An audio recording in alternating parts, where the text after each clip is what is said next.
Hello and welcome to my channel. I just wanted to post a quick video here today on a Harbor Freight toolbox that I purchased. So let's just go straight to it. This is the Series 3 Harbor Freight toolbox I just picked up, US General.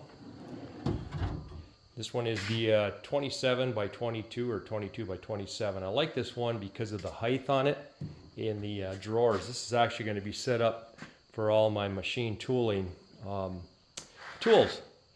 But what I wanted to post is the thing I don't like about it is when you unlatch it to get a drawer to open, you got to reach under here and you got to pop this little plastic lever, which is actually one of these. So what I did is there are a couple screws right down.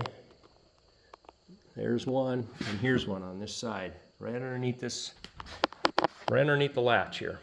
Pop those screws out, and then this just flips right up, and you can pull this, you can just pull the front right up, and then these parts come off.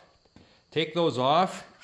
The toolbox drawer still closes nice, actually stays in. It has a, same as your soft close drawers, it has a little catch in back. So you don't need that, and it's still lockable. So do yourself a favor, get rid of those pieces of plastic right off the bat, and you will be a lot happier with this toolbox. And anyway, I'm looking forward to packing my tools on it. So thanks for watching, just wanted to add that.